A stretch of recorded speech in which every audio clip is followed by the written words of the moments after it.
Good morning everyone, welcome to civil services study. UPPSC prelims के लिए 2023 की test series चल रही है और इसकी हमने प्लेलिस्ट बना रखी है। वहाँ पर आप टेस्ट नंबर 1 से लेकर ये जो टेस्ट है इस तक पहुँच सकते हो। इस टेस्ट में हम प्रैक्टिस करने वाले हैं जीएस के प्रश्नों पर और करंट अफेयर्स के प्रश्नों पर, जो हमारा मिक्स टेस्ट रहता है एक दिन का, उसी पर। इस टेस्ट सीरीज़ की आप फुल सीरीज़ और पीडीएफ प्राप्त कर सकते हो। डिस्क्रिप्शन बॉक्स में नंबर है, उस पर कॉल या व्हाट्सअप करके। तो चलिए स्टार्ट करते हैं। 2 से 3 सेकंड का टाइम मिलेगा एक प्रश्न को पढ़ने के बाद अपना भी सोचना कि आंसर क्या हो सकता है। पहला जो क्वेश्चन है वो ग्रेट इंडियन बस्टर्ड से रिलेटेड है। ठीक है, 2 ही स्टेटमेंट बन रहे हैं इससे, या तो दोनों सही हैं या दोनों गलत हैं। पहला स्टेटमेंट है वन्य जीव संरक्षण अधिनियम 1972 की अनुसूची 1 यानी शेड्यूल 1 में है ग्रेट इंडियन बस्टर्ड, और दूसरा है आईयूसीएन की रेड लिस्ट में क्रिटिकली इंडेंजर्ड है, मतलब गंभीर रूप से संकटग्रस्त है। बिल्कुल, जो ग्रेट इंडियन बस्टर्ड पक्षी है वो आईयूसीएन की रेड लिस्ट में जो है क्रिटिकली इंडेंजर्ड है, और वन्य जीव संरक्षण अधिनियम 1972 की अनुसूची 1 में है। तो दोनों के दोनों करेक्ट हैं, सी है इसका आंसर। तो ग्रेट इंडियन बस्टर्ड को वन्य जीव संरक्षण अधिनियम 1972 की अनुसूची 1 यानी शेड्यूल 1 में और अंतर्राष्ट्रीय प्रकृति संरक्षण संघ यानी international union for conservation of nature IUCN की रेड लिस्ट में गंभीर रूप से संकटग्रस्त इसको रखा गया है। ठीक है, यानी क्रिटिकली इंडेंजर्ड है ये। क्वेश्चन नंबर 2 पर आ जाइए। निम्नलिखित को सुमेलित करना। यह है जीआई टैग यानी भौगोलिक संकेतक उत्पाद, और यह है संबंधित राज्य। तिरुपति लड्डू कहाँ का, मधुबनी पेंटिंग कहाँ की, खोला मिर्च कहाँ की, कांगड़ा पेंटिंग कहाँ की, बताइए। मधुबनी तो सभी को पता होगी, बिहार की है। कांगड़ा पेंटिंग है हिमाचल प्रदेश की, और खोला मिर्च है गोवा की। तिरुपति के लड्डू हो गए आंध्र प्रदेश के। तो ए का 4 हो गया और बी का हो गया 3। ए का 4, बी का 3, ए का 4, बी का 3, सी का 2, डी का 1, यानी बी ऑप्शन करेक्ट हो गया। तो जीआई टैग उससे रिलेटेड स्टेट देखें तो तिरुपति लड्डू आंध्र प्रदेश के, मधुबनी पेंटिंग बिहार की, खोला मिर्च गोवा, कांगड़ा पेंटिंग जो है हिमाचल प्रदेश। ये जीआई टैग इंपॉर्टेंट है, पूछ ले जाते हैं। तीसरा प्रश्न है भारत ने किस देश के साथ centre of excellence on offshore wind पर हस्ताक्षर किए हैं? किसके साथ किए हैं? डेनमार्क के साथ किए हैं। ठीक है, जो विश्व का पहला ऊर्जा द्वीप है। तो भारत ने डेनमार्क के साथ हरित रणनीतिक साझेदारी के हिस्से के रूप में जो है centre of excellence on offshore wind पर हस्ताक्षर किया है। नवीन एवं नवीकरणीय ऊर्जा मंत्रालय ने वर्ष 2030 तक अपतटीय पवन ऊर्जा परियोजनाओं के माध्यम से 30 गीगावाट क्षमता प्राप्त करने का लक्ष्य जो है वो निर्धारित किया है। ठीक है, क्वेश्चन नंबर 4 है, 2 स्टेटमेंट वाला है प्रश्न है, हिस्ट्री का प्रश्न है, मॉडर्न हिस्ट्री का। बताने के में से कौन सा सही है? 1857 के विद्रोह के दौरान बैरकपुर में कमांडिंग ऑफिसर हेरसे था, और कैंपबेल के नेतृत्व में लखनऊ को अंग्रेजों ने पुनः अपने कब्जे में ले लिया था। ये पूछ लिया था एग्जाम में, जो 1857 की क्रांति हुई थी उससे संबंधित कि जो विद्रोह का दमन करता कौन था। ठीक है, दमन कौन करेगा? अंग्रेज ही करेंगे। ठीक है, अंग्रेज ऑफिसर करेगा, और नेतृत्व करता कौन होंगे? भारतीय होंगे। यह जो इंडिया में रूल कर रहा होगा वो होगा। तो वर्ष 1857 में विद्रोह के दौरान बैरकपुर में कमांडिंग ऑफिसर हेरसे था, सही है वाली बात। और कैंपबेल के नेतृत्व में लखनऊ को जो है अंग्रेजों ने पुनः अपने कब्जे में कर लिया था। ये दोनों के दोनों स्टेटमेंट सही हो जाते हैं, सी है इसका आंसर। तो वर्ष 1857 के विद्रोह के दौरान बैरकपुर में कमांडिंग ऑफिसर हेरसे था, और जून 1857 में लखनऊ में विद्रोह का प्रारंभ किया था किसने? बेगम हजरत महल ने। ठीक है, उनके नेतृत्व में हुआ था। और chief commissioner Henry Lawrence Lucknow में स्थित ब्रिटिश रेजिडेंसी की रक्षा करते हुए मारा गया, लेकिन अंत में आया कैंपबेल ने मार्च 1858 में विद्रोह को दबाकर लखनऊ पर जो है पुनः कब्जा कर लिया। क्वेश्चन नंबर 5 पर आ जाइए। निम्नलिखित में से किस धातु में चमक होती है? इनमें से iodine, sulphur, bromine, phosphorus. Iodine में चमक होती है। तो सामान्य अधातुओं के विपरीत आयोडीन में चमक पाई जाती है। अधातु यानी नॉन मेटल्स वे तत्व जिनमें धातुओं के विपरीत गुण होते हैं, अर्थात जिनमें चमक ना हो एवं आधात वर्धनता तथा तन्यता का गुण भी ना हो, अधातु कहलाते हैं। ठीक है, इसको पढ़ लीजिएगा। नंबर 6 पर आ जाइए। निम्नलिखित में से कौन सी कला बिहार से संबंधित है? मंजूषा कला, मधुबनी चित्रकारी, सुजनी कढ़ाई का काम, सारे के सारे। मधुबनी पेंटिंग तो है, मंजूषा कला भी बिहार की हो गई, सुजनी कढ़ाई, सारे के सारे हो गए, डी है इसका आंसर। फ्री वाले टेलीग्राम से जुड़ जाएगा सिविल सर्विस स्टडी के क्विज प्रैक्टिस करने के लिए।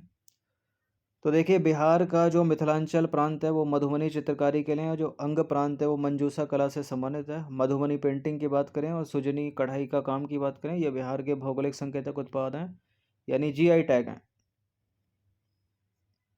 अब जीआई टैग से रिलेटेड ये अगला प्रश्न भी बनता है, निम्नलिखित पर विचार करेंगे। भौगोलिक संकेतक उत्पाद जीआई टैग, यह है उनकी कैटेगरी। तो कौन किस कैटेगरी में सही सम्मिलित है वो बताना हमको। कोथमपल्ली साड़ी के सामने हस्तशिल्प लिखा, मयूर गुड़ के सामने खाद्य सामग्री, वायनाड गंधकशाला चावल के सामने कृषि लिखा, नीलाम्बूर सागौन टीक के सामने कृषि लिखा है। अब ये मयूर गुड़ है, ठीक है, तो खाद्य सामग्री में ही आएगी, ठीक है ये वाली बात। वायनाड गंधशाला चावल ये कृषि में हो गया, और नीलाम्बूर सागौन या टीक ये भी कृषि में हो गया। कोथमपल्ली साड़ी हस्तशिल्प हो गया, ठीक है, सारे सारे हैं ये, ठीक है, चारों के चारों जो हैं सही सुमेलित हो गए हैं। तो 1 2 3 4 इसका आंसर हो जाएगा। तो उपरोक्त सभी जो है वो जोग्राफिकल इंडिकेशन है और सही सुमेलित हैं अपनी कैटेगरी से। कहाँ के हैं ये सारे के सारे हैं केरल के। क्वेश्चन नंबर 8 पर आ जाइए। यह है त्योहार और यह है संबंधित राज्य। पुथांडु तमिलनाडु, हरेला उत्तराखंड और नवरेह कश्मीर। देखिए, पुथांडु तमिलनाडु का है, हरेला उत्तराखंड का है, नवरेह जो है कश्मीर का है। तो सारे के सारे सुमेलित ही हैं ये, ठीक है। तो उपरोक्त सभी तीनों के तीनों सुमेलित हैं, डी है इसका आंसर। क्वेश्चन नंबर 9 पर आ जाइए। निम्नलिखित में से कौन सा संविधान में वर्णित मूल कर्तव्य नहीं है, यानी फंडामेंटल ड्यूटीज नहीं है? हिंसा से दूर रहना, वैज्ञानिक दृष्टिकोण एवं सुधार की भावना का विकास करना, अल्पसंख्यक समुदाय के सम्मान की रक्षा करना, हमारे राष्ट्रीय संघर्ष को प्रेरित करने वाले महान आदर्शों का पालन करना। कई बार बताया मैंने, कई कई टेस्ट में जो है प्रैक्टिस कराता हूँ ये, ठीक है, मूल कर्तव्य की, क्योंकि इनसे सवाल बनते हैं ताकि 11 के 11 याद हो जाएं आपको। हिंसा से दूर रहना है, वैज्ञानिक दृष्टिकोण एवं सुधार की भावना का विकास करना ये भी है, हमारे राष्ट्रीय संघर्ष को प्रेरित करने वाले महान आदर्शों का पालन करना ये भी है, अल्पसंख्यक समुदाय के सम्मान की रक्षा करना ऐसा कुछ नहीं है, या अनुसूचित जाति जनजाति सम्मान की रक्षा करना ऐसा भी कुछ नहीं है। अगर स्टेटमेंट पे आता है तो हटा दीजिएगा उसको। तो अल्पसंख्यक समुदाय के सम्मान की रक्षा करने की बात मूल कर्तव्य में नहीं की गई है।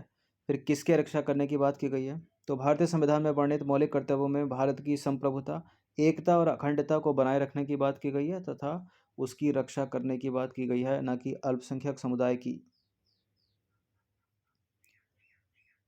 10वां प्रश्न है, मौलिक कर्तव्यों के संदर्भ में कौन सा वाला स्टेटमेंट सही है? मौलिक कर्तव्य संविधान में परिवर्तनीय होने के बावजूद महत्वपूर्ण स्थान रखते हैं।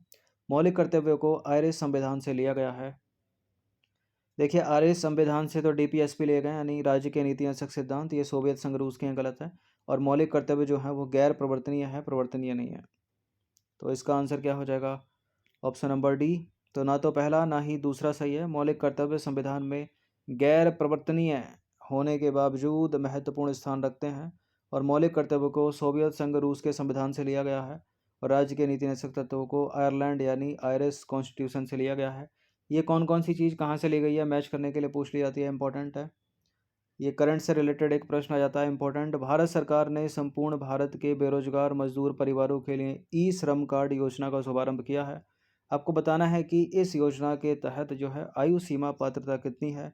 14 से 60 वर्ष, 16 से 59 वर्ष, 15 से 59 वर्ष या 18 से 60 वर्ष।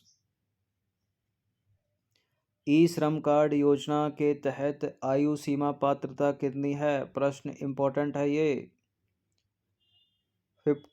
16 to 59 यानी 16 से 59 वर्ष है, ठीक है, बी है इसका आंसर। कितनी है? 16 से 59 वर्ष। तो भारत सरकार ने संपूर्ण भारत के बेरोजगार मजदूर परिवारों के लिए ई श्रम कार्ड योजना का शुभारंभ किया है, जिसके माध्यम से गरीब मजदूर परिवारों को 1,000 रुपये महीना भत्ता और 2 लाख रुपये दुर्घटना बीमा देने की जो है घोषणा की गई है। नंबर 13 पर आ जाइए। ये आंसर नीचे कैसे हो गया इसको? चलिए, तो ये है आर्द्रभूमि और ये है राज्य। ये है रोपड़ वेटलैंड पंजाब में, कोलेरू झील आंध्र प्रदेश में, दीपोर बील अरुणाचल प्रदेश, पोग बांध झील जो है हिमाचल प्रदेश।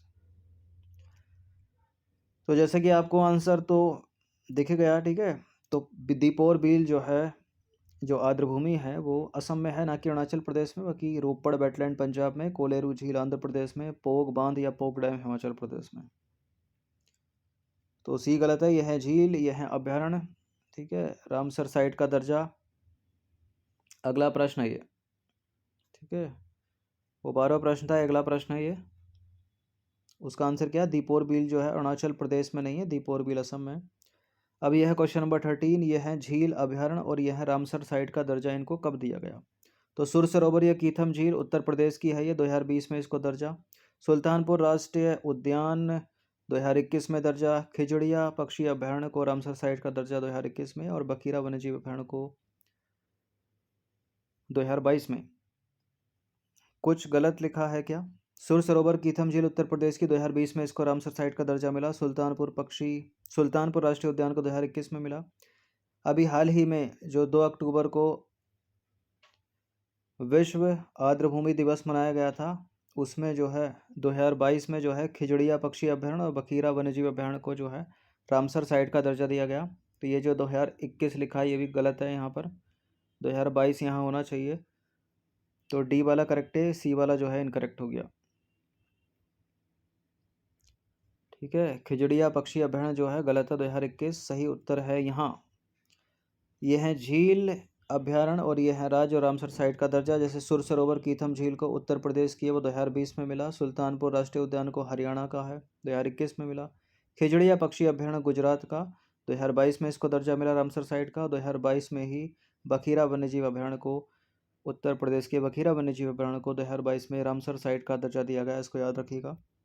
तो 2 फरवरी 2022 को अभी हाल ही में जो है विश्व आर्द्रभूमि दिवस मनाया गया, और इसके अवसर पर केंद्रीय पर्यावरण मंत्री भूपेंद्र यादव ने हरियाणा के गुरुग्राम के सुल्तानपुर राष्ट्रीय पक्षी उद्यान में आयोजित कार्यक्रम में उत्तर प्रदेश के बखीरा वन्यजीव अभ्यारण्य को और गुजरात के खिजड़िया वन्यजीव अभ्यारण्य को जो है रामसर स्थल घोषित किया। खिजाड़िया वन्यजीव अभ्यारण्य, ठीक है। खिजड़िया याद रखिएगा, गुजरात में है वो। नंबर 14 पर आ जाइए। इंटरनेशनल कोर्ट ऑफ जस्टिस कहाँ पर स्थित है? कहाँ है ये? यह है नीदरलैंड के हेग में। तो अंतर्राष्ट्रीय आपराधिक न्यायालय यानी इंटरनेशनल क्रिमिनल कोर्ट कहाँ पर है? नीदरलैंड के हेग में है।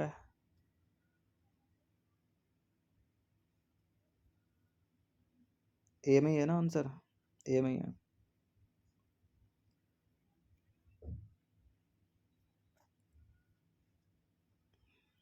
प्रश्न है क्या? इंटरनेशनल कोर्ट ऑफ जस्टिस, ठीक है, अंतर्राष्ट्रीय आपराधिक न्यायालय और इंटरनेशनल क्रिमिनल कोर्ट कहाँ? ये जो है नीदरलैंड के हेग में ही है। नंबर 15 पर आ जाइए। निम्नलिखित में से कौन सा जो है वो सही नहीं है? हिंद महासागर रिम एसोसिएशन के सामने एवेन मॉरिशस लिखा है। अंतर्राष्ट्रीय ऊर्जा एजेंसी के सामने पेरिस फ्रांस लिखा है। अंतर्राष्ट्रीय ऊर्जा मंच यानी इंटरनेशनल एनर्जी फोरम के सामने सऊदी अरब का रियाद। और अंतर्राष्ट्रीय प्रेस संस्थान यानी इंटरनेशनल प्रेस इंस्टीट्यूट के सामने ऑस्ट्रेलिया सिडनी। तो पहला सम्मिलित है, दूसरा सम्मिलित है, तीसरा सम्मिलित है, ये चौथा वाला सम्मिलित नहीं है, डी वाला। वियना ऑस्ट्रिया में इंटरनेशनल प्रेस इंस्टीट्यूट कहाँ पर है? ऑस्ट्रिया के वियना में, ना कि ऑस्ट्रेलिया के सिडनी में। तो अंतर्राष्ट्रीय प्रेस संस्थान कहाँ पर है? ऑस्ट्रिया के वियना में है। क्वेश्चन नंबर 16 पर आ जाइए। सौर मंडल के ग्रह जो सूर्य का चक्कर लगाते हैं उनके रास्ते किस आकार में फैले हैं? वृत्ताकार, सर्कुलर, दीर्घ वृत्ताकार, लघु वृत्ताकार या निश्चित नहीं है? मिनी सर्कुलर, इलिप्टिकल, सर्कुलर और नॉट श्योर। दीर्घ वृत्ताकार है, हम चर्चा कर चुके हैं ज्योग्राफी में इसकी, ठीक है। इलिप्टिकल। तो सौरमंडल के सभी 8 ग्रह, ठीक है, निश्चित पथ पर जो है सूर्य का चक्कर लगाते हैं, और ये रास्ते जो है एलिप्टिकल में फैले हैं, मतलब दीर्घ वृत्ताकार हैं। नंबर 17 पर आ जाइए। नीचे दिए गए कथनों के संदर्भ में कौन सा स्टेटमेंट सही है? पहला स्टेटमेंट है सूर्य का जो खिंचाव बल है वो सौरमंडल को बांधे रखता है, यानी हमारे सोलर सिस्टम को बांधे रखता है। और सूर्य जो है वो सौरमंडल के लिए प्रकाश एवं ऊष्मा का एकमात्र स्रोत है। बिल्कुल, बाकी सारे के सारे प्लैनेट तो इसकी जो लाइट है उसी को तो रिफ्लेक्ट करते हैं और फिर चमकते हैं, वो उनका खुद का तो प्रकाश है नहीं कोई। दोनों के दोनों स्टेटमेंट सही हो जाते हैं। ये सी है इसका आंसर। तो सूर्य जो है सौरमंडल के केंद्र में स्थित है। यह बहुत बड़ा है और अत्यधिक गर्म गैसों से बना है। इसका खिंचाव बल सौरमंडल को बांधे रखता है। सूर्य जो है सौरमंडल के लिए प्रकाश एवं ऊष्मा का एकमात्र स्रोत है, यानी लाइट और हीट का एकमात्र स्रोत है।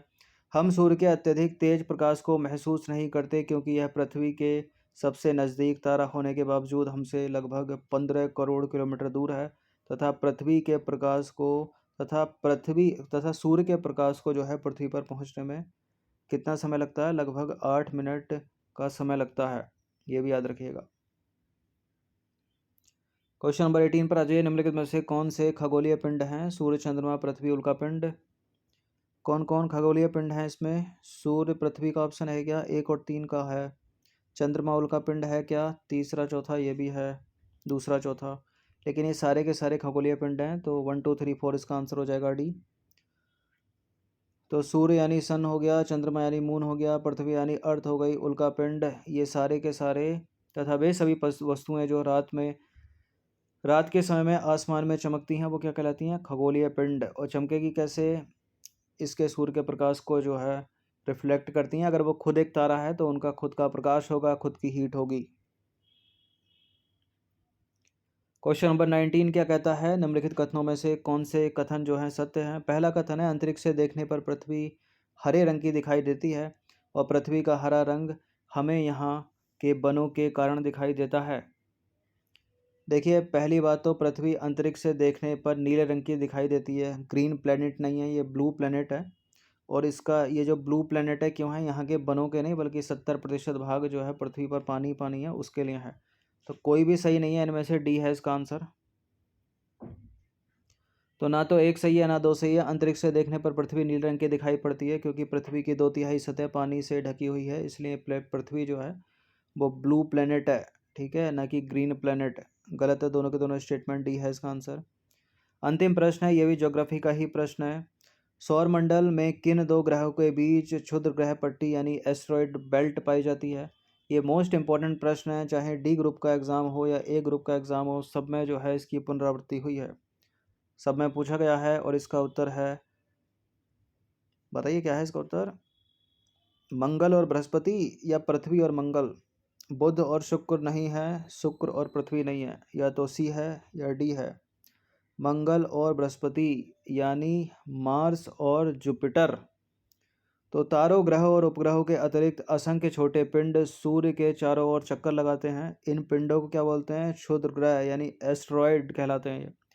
ये मंगल और पृथ्वी यानी मार्स और जुपिटर की कक्षाओं के बीच पाए जाते हैं। वैज्ञानिकों के अनुसार क्षुद्र ग्रह ग्रह के ही भाग हैं जो बहुत वर्ष पहले विस्फोट के बाद जो है ग्रहों से टूटकर अलग हो गए थे।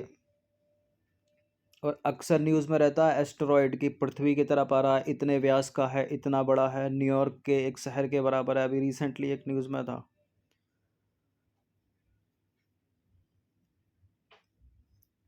तो ये 20 प्रश्न थे, मिश्रित, इम्पोर्टेंट है, हर दिन प्रैक्टिस करते रहिएगा, जुड़े रहिएगा।